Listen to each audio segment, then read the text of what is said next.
Hey guys, there's a lot to go over, but I think I've consolidated it down quite a bit.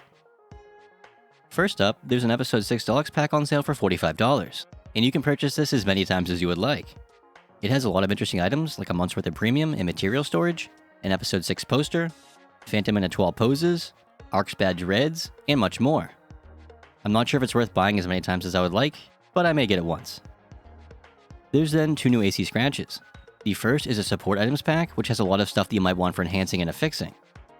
The second is a normal AC fashion collection called Sweet Romance. As usual, you can check the prize list to see all possible rewards before committing to the scratch.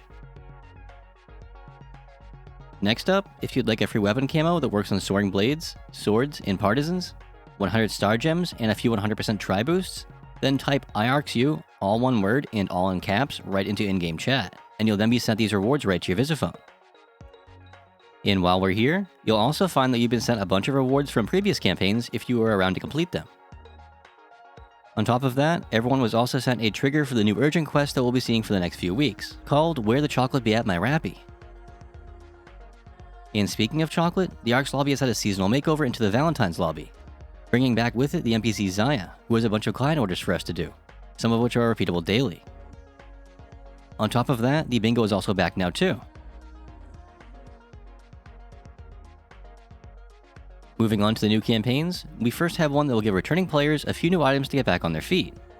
Though, to be considered a returning player, one must have not logged into PSO2 Global since before December 23rd, and then logs in now before February 16th. Next up, every day you log in from now until February 3rd, you'll be sent a Tokyo Bonus Key Gold, and a 150% Dry Boost. And if you log in on 3 different days between now and the 3rd, you'll be sent a Tokyo Bonus Key Rainbow. Next, from now until February 2nd, just about every feature from Dudu and Monica in the shop area is going to cost 0 Meseta. This includes item enhancing, affixing augments, transferring S-grade augments, switching potentials, and compressing suites. On top of that, there will be ongoing boosts to enhancing and affixing as well. Now, the only way to make this better is if they just gave us a bunch of Rivalate and Trailblazer weapons pre-made for simply doing recommended quests. Oh wait, that's exactly what they did. But this time around, they are telling us up front that we need to receive the special reward box 5 times from recommended quests in order to be eligible to receive the campaign rewards.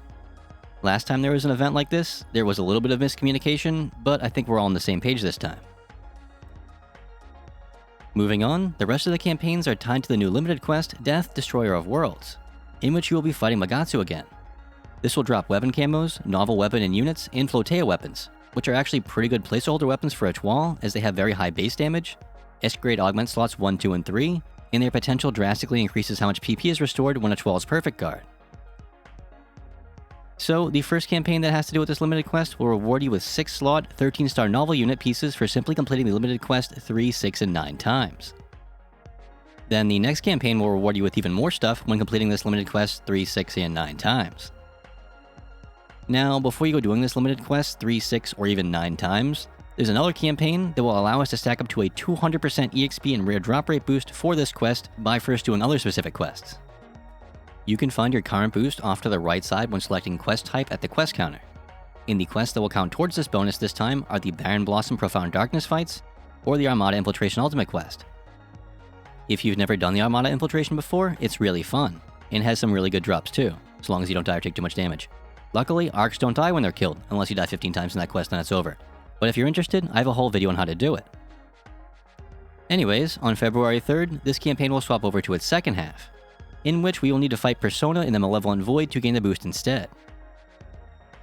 Moving on from the campaigns, a few solid pieces of actual content have been added to the game too. First off, Divide quests are now in the game, and this is something I'm going to need a whole video for, but for now, just know that they are a really interesting new type of quest that has you go from zone to zone, completing different challenges with a different theme in each. By completing Divide quests, you will receive rare materials and Divide medals, which you can then exchange at the new Divide Exchange shop in the shop area. There's actually quite a bit of information about the Divide quests here on the official website, so feel free to read it at your own pace. And I'll be sure to leave all the links in the description as usual.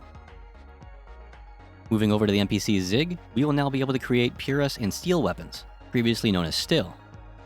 Now, I don't think I'm going to bother even making one of these weapons, for just about all of the reasons the guys in all these videos mentioned. But for those who don't know, steel weapons potential is dependent on you not being hit, and is generally very hard to utilize properly. That being said, if you can make it work, awesome. But do keep in mind that some of the materials needed to make steel will also be required to make future gear too. This next one is huge, and it's that we can now exchange 90 photon boosters for 1 ultimate booster at the photon shop.